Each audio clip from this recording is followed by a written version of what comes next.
அந்தேரி கிழக்கு, Marol Maroshi road, Vijaynagar pipeline, Ramabai Ambedkar நகரில் உள்ள ஸ்ரீ லிங்கேஸ்வரி அருளம்மன் கோட்டைபதியில் டிசம்பர் 3ஆம் தேதி புதன்கிழமை மாலை 7 மணிக்கு ஸ்ரீ லிங்கேஸ்வரி அம்மனுக்கு பட்டாபிஷேகம் விமரிசையாக நடைபெற்றது.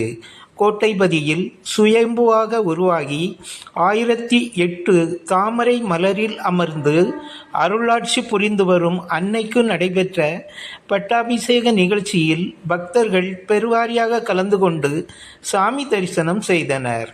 பட்டாபிஷேகம் என்பது முடிசூட்டு விழா அல்லது மகுடாபிஷேகம் ஆகும்.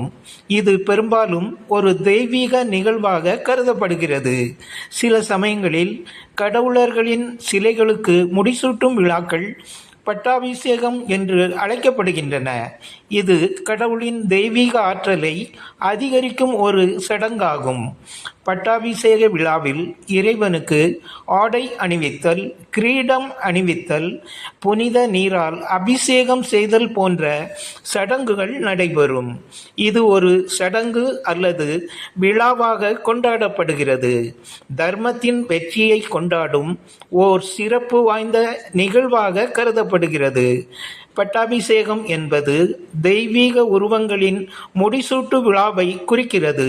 இது பொதுவாக ஒரு குறிப்பிட்ட நாளில் நடைபெறும் ஒரு முக்கிய திருவிழாவாகும்.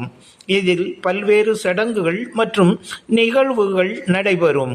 அவை ஏடு வாசிப்பு மற்றும் வாகன பவனி போன்றவற்றை உள்ளடக்கியதாக இருக்கலாம். அன்னைக்கு சிறப்பு பூஜையை முன்னிட்டு தீபாராதனை நடைபெற்றது. கோட்டைபதியில் நடைபெற்ற பட்டாபிஷேக நிகழ்வில் சங்கு முழங்க மும்பை தாராவி பகுதியைச் சேர்ந்த ஸ்ரீ வள்ளலின் மங்கள இசைக்குழுவின் நாதஸ்வரம் மற்றும் மேளதாளத்துடன் கதம்பமான மலர்கள் தூவி ஆதிகுரு அம்மையப்பன் 1008 போற்றி பாடல்கள் பாட பக்தர்கள் பரவசத்துடன் குலவையிட்டு கோஷங்கள் எழுப்பினர். இன்று 17வது நாளாக ஓம் ஸ்ரீ அகிலத்தாள் லிங்கேஸ்வரி அகில ஜோதி திரு ஏடு வாசிப்பு நடைபெற்றது. பக்தர்கள் பலகாரங்களை காணிக்கையாக செலுத்தி வழிபாட்டில் கலந்து கொண்டனர். கோவில் வளாகம் பட்டாபிஷேக நிகழ்ச்சியை முன்னிட்டு தீபங்கள் ஏற்றி மின் விளக்கு மற்றும் தோரணங்களால் சிறப்பாக அலங்கரிக்கப்பட்டு காட்சியளித்தது. இரவு 9 மணிக்கு அன்னதானம் நடைபெற்றது. நிறைவாக பக்தர்களுக்கு அருள் பிரசாதம் வழங்கப்பட்டது. பட்டாபிஷேக நிகழ்ச்சி ஏற்பாடுகளை ஸ்ரீ லிங்கேஸ்வரி அருள் அம்மன் கோட்டைபதி தலைவர் ஆதிகுரு தங்கத்துரை அம்மையப்பன் வெகு சிறப்பாக செய்திருந்தார்.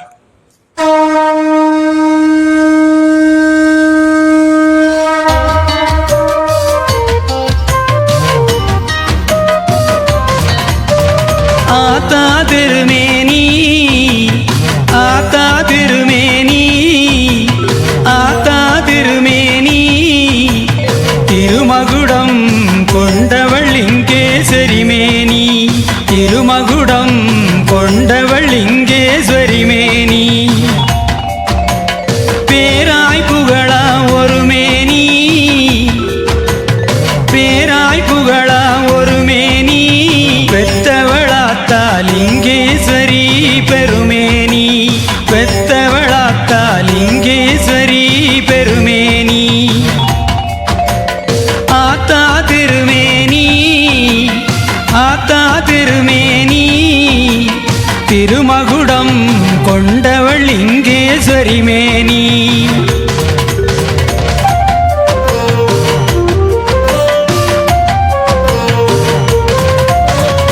ஆத்தா திருமுடி கொண்ட ஒரு மேனி, ஆத்தா திருமுடி கொண்ட ஒரு மேனி, திருமகுடம் லிங்கேஸ்வரி அழகுமேனி, திருமகுடம் லிங்கேஸ்வரி அழகுமேனி, சிந்தையில் ஒரு மேனி, சிந்தையில் ஒரு மேனி, சிங்கார வண்ணம் திருமகுடம் கொண்டு சிங்காசனம் அமர்ந்தாள் ஒரு மேனி, சிங்காசனம் அமர்ந்தாள் ஒரு மேனி, பேருக்கும் உலகுக்கும் ஒரு மேனி, பேருக்கும் உலகு வைத்தாள் உலக மக்கள் அனைவருக்கும் ஆத்தா திருமேனி ஆத்தா திருமேனி